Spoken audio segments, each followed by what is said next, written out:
십자가가 영광이라는 표현은 십자가 다음에 있는 죽음 권세를 이기시고 사망 권세를 이기신 예수 그리스도의 부활을 십자가와 대비해서 대조해서 영광이라 이렇게 묘사하는 것입니다. 그러므로 저와 여러분들은 예수 그리스도의 십자가의 죽으심과 부활로 말미암아 하나님의 자녀가 되었기 때문에 내 안에 영광이 있는 것이 아니라 그리스도로 인하여 우리 안에 영광이 있다는 것을 믿으시기를 바랍니다. 다 따라하겠습니다. 나는 그리스도 때문에 영광스러운 존재이다. 예. 잘 믿어지지 않는 분도 계실 겁니다.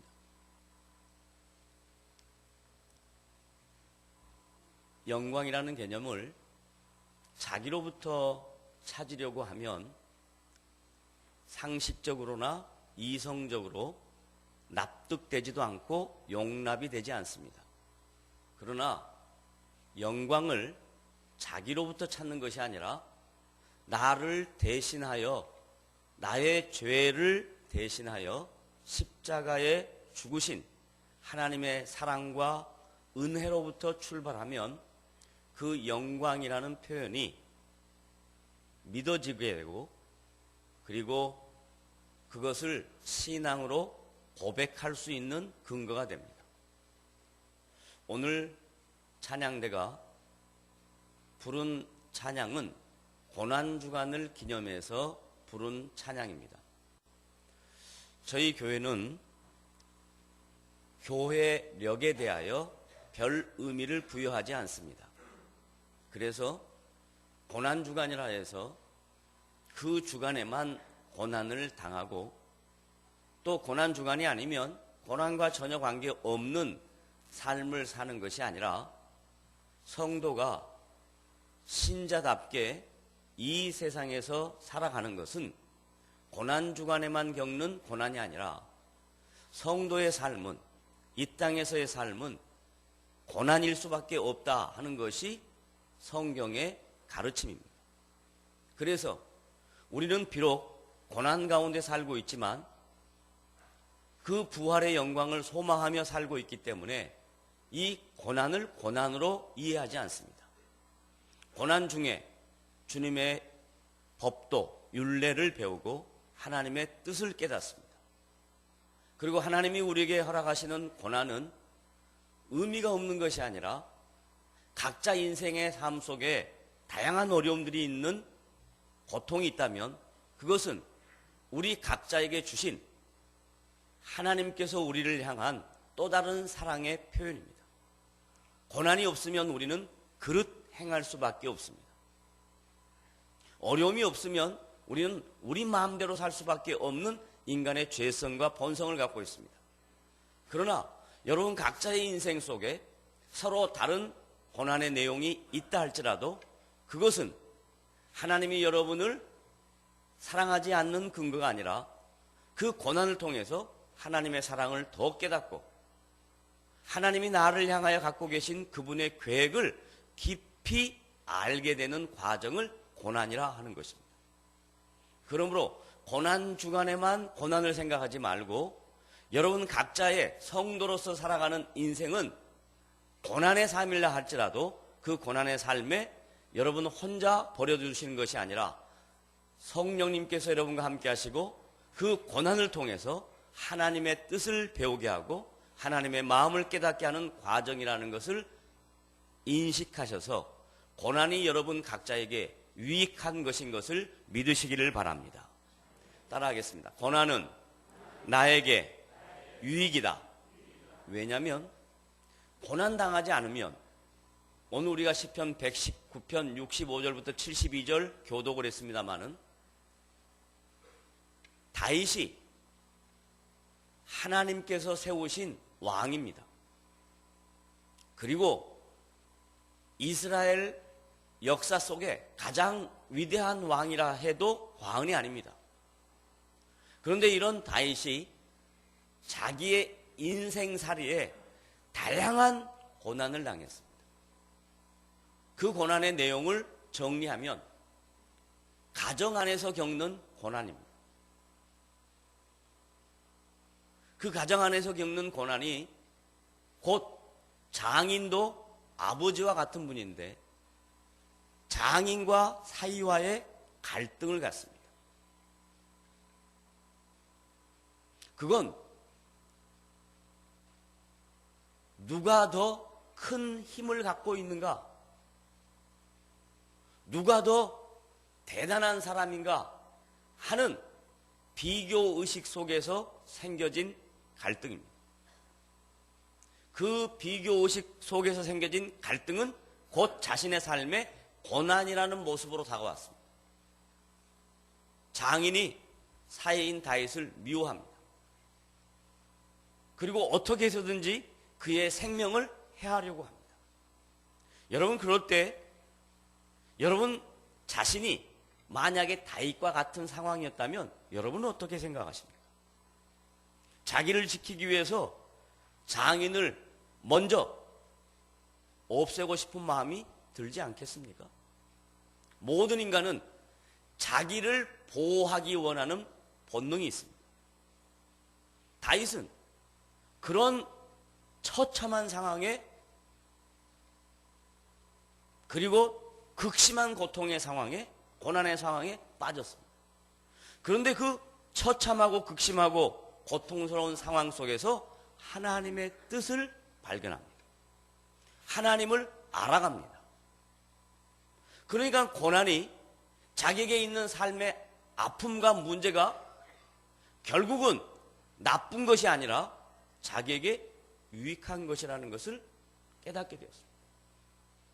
오늘 저와 여러분은 이 고난 주간을 맞이해서 고난이 나의 삶 속에 있는 다양한 문제가 하나님이 나를 사랑하지 아니하고 하나님이 나에게 은혜를 베풀지 않아서가 아니라 하나님이 나를 더 사랑하고 더 큰 은혜를 베푸시기 위하여 나에게 고난이 있다는 것을 믿으시기를 바랍니다. 그럴 때 이 고난 주간이 그냥 한 주간만 고난을 생각하는 그런 것이 아니라 신앙의 본질, 성도가 이 세상에 살아가는 가치, 성도로서의 자존감, 이것들을 정확하게 인식하게 됩니다. 찬양대의 찬양 때문에 약 7분 정도 전혀 오늘 본문과 관계없는 것 같은 말씀을 잠깐 전했습니다. 이제부터 오늘 본문 말씀을 생각합니다. 사도 야고보가 초대교회 성도들에게 야고보서 1장 16절부터 18절 말씀 속에 사랑하는 형제들아 속지 말아라 라는 표현을 씁니다. 그런데 성경에 사랑하는 형제들아 속지 말아라 라는 표현은 그 말을 쓰는 사람도 그 말을 읽는 사람도 마음이 불편할 수 있습니다. 도대체 누가 누구를 속였고 또 성도는 왜 속지 말아야 하는가 하는 이 부정적인 시각 때문에 이런 말은 좀 마음에 부담이 생깁니다. 그런데 초대교회부터 주님 오시는 그날까지 교회 안에는 정상적인 신앙 외에 비정상적인 신앙이 교회 안에 들어올 수 있다라는 전제입니다. 전통적인 교회가 있다면 이 전통을 깨고 교회처럼 하면서 하나님의 뜻과 관계없는 그런 잘못된 신앙인의 단체가 초대교회 때부터 주님 오시는 그날 때까지 있을 수 있다라는 겁니다. 그래서 사도 야고보는 야고보서 1장 1절부터 15절까지 초대교회 성도들에게 믿음의 본질이 무엇인가를 설명하고 난 다음에 그 15절까지 했던 내용을 결론 지어서 그러므로 사랑하는 형제들아 속지 말아라. 그러니까 1차적인 결론입니다. 그러면 두 가지 속지 말아야 될 내용이 있는데, 첫째 속지 말아야 할 것,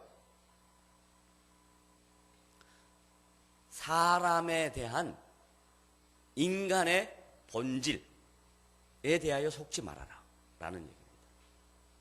두 번째는 하나님이 어떤 분이신가에 대하여 잘못 전달되어지는 것에 속지 말아라.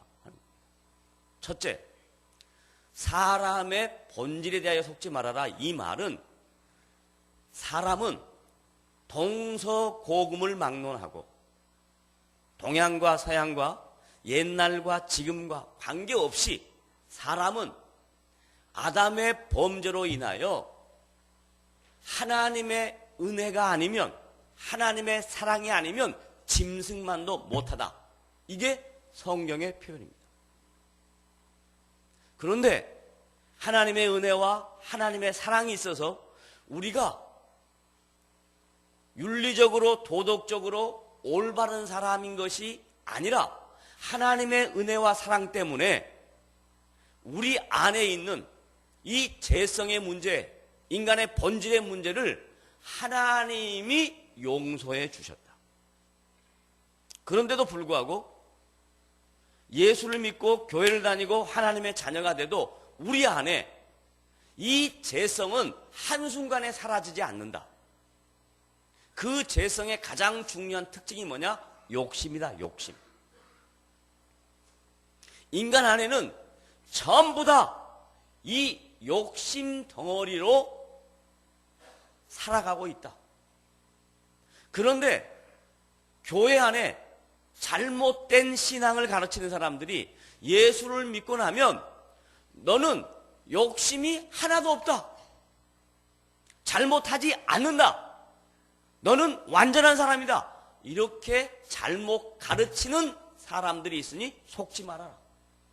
예수를 믿어도 내 안에 있는 죄성은, 내 안에 있는 인간의 연약함은 그대로 있다. 하나님의 말씀과 하나님의 은혜와 하나님의 사랑이 내 안에 임하지 않으면 내가 예수 믿기 전이나 예수 믿고 난 다음이나 내 모습은 거의 비슷하다. 그러니 내 안에 있는 나의 인간의 죄성의 모습을 벗기 위해서는 내 안에 있는 욕심을 벗어버리는 연습, 내 안에 있는 욕심을 던져버려야 되는 결단, 이것이 신앙생활에 매우 유익하다라고 가르치는 겁니다. 그런데 잘못된 사람들은 그렇게 안 가르친다는 거예요. 너 안에 욕심 없어. 너는 좋은 사람이야. 착한 사람이야. 도덕적으로, 윤리적으로 문제가 없어. 이렇게 가르치는 사람이 있다 이 말입니다. 그런데 성경은 분명하게 우리 안에 욕심이 너무나 많이 자리 잡고 있다. 이 욕심 때문에 죄를 낳고 죄가 장성해서 사망에 이를 만큼 우리 안에는 욕심이라는 문제를 해결할 힘이 없다. 그런데 해결할 힘이 없다는 것을 알고 하나님의 은혜 앞에 나오고 하나님의 사랑에 거하기를 원하고 하나님의 말씀의 통치 아래 있기를 원하는 사람은 그 욕심이 여전히 있지만 그 욕심을 성령의 능력으로 그 욕심의 문제를 해결할 수 있다라고 성경은 가르칩니다. 욕심 있는 사람은 자기중심입니다. 자기중심인 사람은 남을 배려하지 않습니다. 그런데 성령의 열매는 남을 배려하는 것으로부터 시작합니다. 온유합니다. 절제합니다. 충성합니다.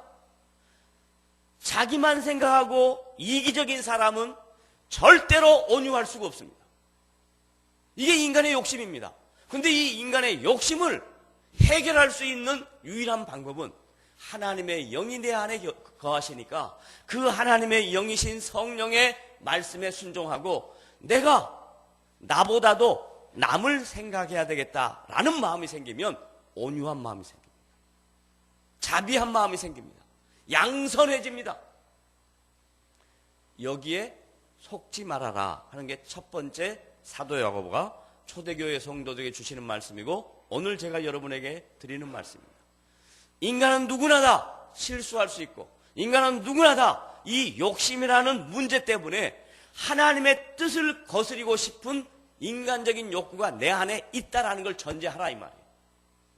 그래야 나 안에 있는 욕심의 문제를 해결하기 위하여 주의 영을 하나님의 통치를 기대합니다. 다음 두 번째, 속지 말라고 하는 것 중에 하나님의 하나님 되심, 하나님이 어떤 분이신가에 대하여 잘못 가르치는 사람이 있다. 그 말씀은 그 뒤에 나오는 17절 18절 말씀이 보충 설명을 합니다. 보편적으로 인간은 자기에게 어떤 문제가 닥치면 꼭 남을 원망하거나 신께 원망하는 그런 마음이 있습니다. 왜 하나님이 사랑한다면 왜 하나님이 이런 문제를 우리 가정에 왜 하나님이 이런 상황을 몰고 가실까 하면서 자꾸 하나님을 원망하는 마음이 우리 안에 있습니다. 제가 언젠가 여러분들에게 권유했던 서적이 있습니다. 미국에 목회를 하시던 목사님입니다. 목회만 하는 것이 아니라 인디언 보호구역에 가서 인디언들에게 선교하는 목사님이십니다. 제럴드 시처 목사님이신데 이분이 선교 사역을 갈 때 혼자 가지 않고 어머니 그리고 자기 모든 가족들을 다 동반해서 밴을 타고 인디언 보호구역에 가서 선교를 했습니다. 말씀을 마치고 돌아오는 길입니다. 저쪽에서 큰 트레일러 트럭이 옵니다. 이쪽에서는 분명히 제대로 운전을 하고 가는데 그 트레일러 트럭 운전사가 드렁큰 음주 운전자입니다. 이 음주 운전자가 선교 사역을 마치고 온 제럴드 시처 목사님의 가정이 탄 밴에 그대로 돌진해서 거기서 사랑하는 어머니, 아내, 자식 잃습니다. 그리고 살아있는 자기 그리고 두 자녀, 세 자녀군요. 네 자녀 중에 하나 갔습니다. 세 자녀 거의 중경상을 입었습니다. 저는 1988년에 호주로 잠시 유학 갔을 때 89년 1월 달에 있었던 실제적인 일을 제가 경험을 했습니다. 저희 1년 선배 되신 목사님이 시드니에 같이 공부하다가 자기는 멜번으로 가겠다 해서 멜번으로 갔습니다. 그런데 이분이 멜번으로 옮겨서 자기 가족들을 데리고 왔습니다. 아내와 아이를 데리고 왔습니다. 그래서 외국 생활에는 자동차가 필요하니까 중고 자동차를 매입을 했습니다. 그리고 그 중고 자동차를 타고 십자 사거리에 그쪽 사람들의 운전 습관은 십자 사거리가 딱 서면 무조건 다 자기가 아무리 먼저 가도 섭니다. 서서 양쪽 좌우로 살피고 차가 안 온 거 보면 지나갑니다. 그런데 바로 앞에 호주인 차가 십자거리니까 정확하게 서서 좌우를 보고 있는데 1년 선배된 목사님이 그거 못 참고 옆으로 빠져나갔어요. 그래가지고 저쪽에서 오는 차하고 그대로 부딪혔습니다. 본인이 저한테 표현했던 겁니다. 차라리 자기가 죽어야 되겠다고 생각해서 자기가 받으려고 브레이크를 안 밟고 엑셀을 밟았어요. 근데 자기 쪽으로 차가 들어와가지고 이 다리가 다 잘라졌는데 그 큰 사고가 나니까 주변에 사람들이 몰려오죠. 119 차량이 왔습니다. 그런데 이 119 차량에 그리고 호주의 교통법규는 119 차량이 오기 전에는 어느 누구도 가서 환자를 만지면 안 됩니다. 그러니까 사람들이 다 이렇게 보고 있는 거예요. 그러니까 피를 흘리면서 있는 자기는 저 사람들이 미운 거예요. 법을 몰랐던 거죠. 조금 후에 119 차가 도착했습니다. 와서 보니까 외국인이잖아요. 그런데 영어가 그렇게 잘 의사소통이 되는 그런 상황은 아니었습니다. 자기 아내부터 먼저 보고 아이부터 먼저 보라고 그렇게 해도 119 구급대원들이 상황을 딱 보니까 이 사람은 지금 다리가 나갔고 피가 막 나니까 이 목사님부터 먼저 케어를 한 겁니다. 근데 사모님은 계속 배를 훔치고 있던 거예요. 근데 외상이 없습니다. 아이는 튀겨나가가지고 여기 조금 찢어졌어요. 그러니까 119 대원은 무조건 중환자가 목사님이라고 생각하고 병원으로 가는 도중에 사모님은 장파열이 돼서 죽었습니다.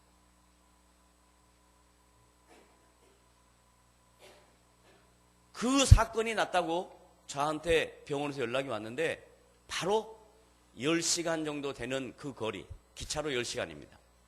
비행기를 타고 갔습니다.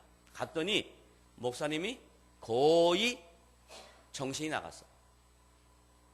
하나님을 원망하는 것뿐만 아니라 병원 의사들에게 욕을 하고 저에게 막 집기를 집어 던지고 제가 그걸 다 당하면서 캄다운하게 안정되게 만들었습니다. 그리고 일 처리를 다 마쳤습니다. 그 이후 그분이 그 사건을 수용할 때까지, 용납할 때까지, 그리고 정말로 하나님의 선하신 뜻이 있을 것이라고 기다릴 때까지 시간이 많이 흘렀습니다. 마찬가지로 이 시처 목사님도 자기 눈앞에서 사랑하는 어머니, 아내, 자식을 잃고 그리고 자기가 그 남겨진 아이들의 엄마 노릇까지 하려고 하니까 얼마나 안타까웠겠습니까? 3년을 그 상황을 수용하지 못해서 용납하지 못해서 거의 폐인처럼 살았습니다. 그런데 어느 날 3년이 지난 어느 날 딱 보니까 살아있는 자식들이 폐인이 될 것 같아요. 그래서 자식 때문에 다시 정신을 차리고 자기가 자기에게 주어진 일, 아이들 밥 만들고 빨래를 하고 이렇게 하다가 뭘 깨달았냐? 하나님께서 이러한 엄청난 사고를 통해서 나에게 가르치는 게 뭔가? 그때 이 목사님이 뭘 깨달았는가? 이 엄청난 희생을 치렀지만 자기는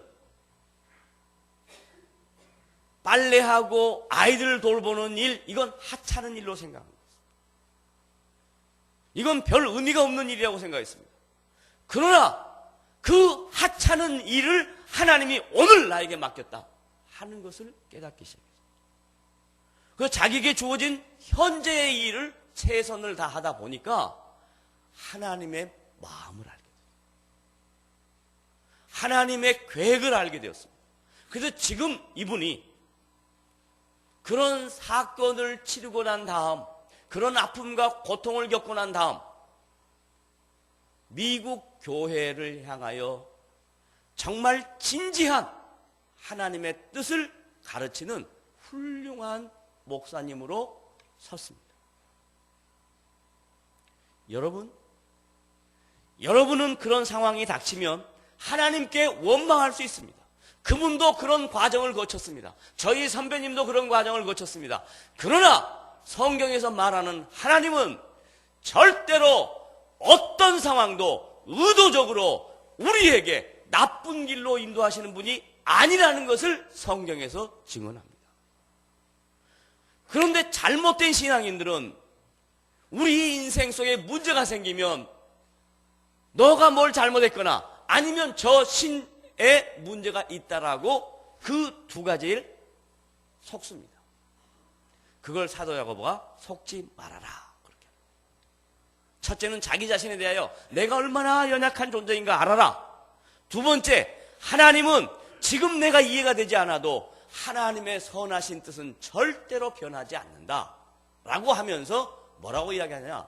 하나님은 변하지 아니하시며 회전하는 그림자도 없으시다. 이 말을 한마디로 딱 묶으면 하나님의 선하신 뜻은 완전하다라는 얘기예요. 하나님이 우리를 향하여 갖고 계신 계획은 과정이 우리의 생각하고 다를 수는 있어도 하나님이 하나님의 백성을 향하여 갖고 계신 계획은 완전하다. 다 따라하겠습니다. 하나님은 나에게 갖고 계신 계획이 불완전하다. 믿으세요? 완전합니다. 이걸 속지 말아라. 신앙생활하면서 충분히 속을 수 있는 것입니다. 자기 자신의 정체성에 대하여 혼돈을 가질 수 있고 하나님이 어떤 분이신가에 대한 것에 대하여 혼돈할 수 있습니다. 그런데 이걸 속지 말아라 라고 이야기합니다. 그러면서 무슨 말로 속지 말아야 될 근거를 설명하고 있냐면 사도 야고보가 기가 막힌 표현으로 속지 않아야 될 근거를 이렇게 설명합니다. 다 같이 1장, 사도 야고보 1장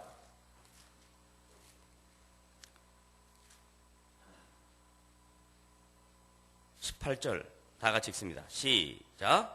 그가 그 피조물 중에 우리로 한 첫 열매가 되게 하시려고 자기의 뜻을 따라 진리의 말씀으로 우리를 낳으셨다. 기가 막힌 말씀인데 말씀을 하나씩 분석을 해보자고요. 그가 주어입니다. 그가 그 피조물 중에 우리로 초대교회 성도를 포함해서 우리 모두 다 합니다. 예수 믿는 모든 사람을 한 첫 열매가 되게 하시려고 자기의 뜻을 따라. 이 말은 뭔 말이냐면 예수님이 십자가 위에서 죽으시고 부활하실 때 그를 가리켜서 사도 바울이 고린도전서 15장에서 부활장을 쫙 쓰면서 예수 그리스도를 향하여 부활의 첫 열매라 그랬습니다. 예수님이 누구라고요? 부활의 첫 열매. 예수님이 부활의 첫 열매가 되시면서 예수를 믿는 모든 사람은 부활의 첫 열매가 되신 예수님께 한 열매가 된 것입니다. 그러므로 저와 여러분은 예수 그리스도의 부활의 영광에 참여한 한 열매가 된 것입니다. 그런데 부활에 참여한 한 열매가 뭘로 됐냐? 그 다음 진리의 말씀으로 우리를 낳았다라고 이야기합니다. 여기서 낳았다라는 표현은 다시 출생했다라는 표현입니다. 요한복음 3장에 가면 유대인에 관한 니고데모가 그 당시 유대인들의 지도자입니다. 지금으로 말하면 국회의원 같은 사람입니다. 백성들이 다 선망하는 대상입니다. 근데 이 유대인인 니고데모가 자기 자신의 영생에 대한 문제에 대하여 답을 못 얻는 거예요. 왜냐하면 이 영생을 얻는 근거를 율법으로 생각한 거예요. 율법을 다 지켜야 내가 영생을 얻는다 이렇게 생각한 거예요. 그러니까 하나님이 율법을 주신 목적은 율법을 통해서 인간의 죄를 깨닫고 하나님의 은혜를 구하라고 율법을 준 건데 2000년이 지난 후 니고데모가 살 때 이 율법의 기능은 영생을 얻는 기능으로 잘못 이해됐단 말이에요. 유대인들의 대표자인 니고데모가, 관원인 니고데모가 아무리 생각해도 자기가 율법을 다 못 지키는 것 같아요. 솔직하게 자기 양심에 비춰보니까 자기가 율법을 다 못 지키는 것 같아요. 그러니까 영생을 못 받는 것 같아요. 그래서 너무너무 고민을 하고 있는데 하나님의 아들이신 예수 그리스도가 저쪽 어딘가에 계신다 하는 소문을 듣습니다. 그래서 이 영생의 문제, 자기의 정체성에 대한 문제를 해결하려고 한밤중에 사람들의 눈에 띄지 않게 한밤중에 예수님을 찾아갑니다. 예수님을 찾아가서 예수님께 묻습니다. 선생이요, 내가 이것도 하고 저것도 하고 다 했는데 어떻게 하면 내가 영생을 얻겠습니까? 예수님이 말씀합니다. 니고데모에게. 너가 물과 성령으로 거듭나지 아니하면 하나님의 나라에 들어갈 수가 없다라고 말합니다. 그 표현이 뭐냐? 거듭난다는 표현입니다. 거듭난다는 표현은 중생이라는 표현입니다. 중생이라는 표현은 지금 사도 야고보가 우리를 낳았다라고 이야기합니다. 근데 뭘로 낳았는가? 기적으로 낳았는가? 아니면 초자연적인 사건으로 낳았는가? 아니고 우리가 중생할 수 있는 것은, 우리가 다시 거듭날 수 있는 것은, 우리가 하나님의 자녀가 되는 것은 진리의 말씀으로 된다라고 말씀합니다. 진리의 말씀이 누구십니까? 예수 그리스도이십니다. 요한복음 1장에 태초에 뭐가 계시니라? 말씀이 계시니라. 그 말씀은 하나님과 함께 계셨고, 말씀 하나님, 하나님 예수님, 진리의 말씀으로 하나님으로 예수님으로 우리를 거듭나게 하셨다라고 말합니다. 사도 야고보가 속지 않을 수 있는 근거가 뭐냐? 나의 정체성에 대하여 내가 오늘 이 자리에 있는 것은 진리의 말씀으로 하나님이 우리를 사랑해서 우리를 불쌍히 여겨서 우리 안에 하나님의 말씀을 주시고 그 말씀으로 저와 여러분을 낳으시고 중생케 하시고 부활의 한 열매가 되게 하셨다는 것을 믿으시기를 바랍니다. 이게 지금 사도 야고보의 증언입니다. 한 열매가 첫 열매이신 예수 그리스도로 말미암아 부활의 소망과 영광을 갖고 이 세상에 살아가야 할 한 열매가 진리의 말씀으로 거듭났고 중생되었고 나았고 이제 이 땅에 살아갈 때 속지 말고 두 가지 속지 말고 살아라, 그 말을 지금 쫙 쓰고 있는 것입니다. 근데 우리는 거듭난 것도 이것도 잘 모르겠고 진리의 말씀이 내 안에 있다는 것도 잘 모르겠고 그저 교회에 왔다가 예배 시간 딱 끝나고 나면 그냥 돌아가는 이런 맹목적이고 이런 안일한 신앙생활에서 떠나서 하나님의 말씀으로 자기 정체성을 분명히 알아. 오늘 내가 누구인가? 이 역사 속에 하나님이 왜 나를 이곳에 두셨는가? 그래서 나는 왜 지금 살고 있는가? 이런 자기 자신에 대하여 정확하게 말씀으로 이해하신다면 고난주간이 그냥 형식을 강조하는 고난, 그리고 그 한 주간을 기념하는 고난이 아니라 성도가 이 세상에 하나님의 말씀으로 살아갈 때 고난 중에 있을 수밖에 없는데 그 고난 중에 하나님은 나와 함께 하시고 부활의 영광을 소망으로 허락하실 그분을 바라보며 살아가는 것을 신앙생활이다, 이렇게 이야기한다 이 말입니다. 저와 여러분은 오늘 이 말씀을 듣고 정확하게 다시 한번 재점검해야 할 이유는 내가 중생한 것이, 거듭난 것이 내 힘으로 되었는가 하는 것입니다. 내 노력으로 되었는가 하는 것입니다. 요한복음 1장 12절에 다 같이 시작. 야, 이 정도 실력이 되는 거예요. 다 같이 시작. 영접하는 자 곧 그 이름을 믿는 자들에게는 하나님의 자녀가 되는 권세를 주셨으니 이는 혈통으로나 육정으로 혹은 사람의 뜻으로 나지 아니하고 그 다음 뭐 하나님께로서 난 자들이라. 저와 여러분은 여러분의 의지와 여러분의 결단과 여러분의 각오로 이 자리에 앉아 있는 것이 아니라 하나님의 뜻으로, 하나님의 은혜로, 하나님의 사랑으로 하나님의 자녀가 되어서 거듭나고 중생하고 속지 않고 살아야 될 근거가 하나님께로부터 있다는 것을 믿으시기를 바랍니다. 그러므로 저와 여러분 영광스러운 존재입니다.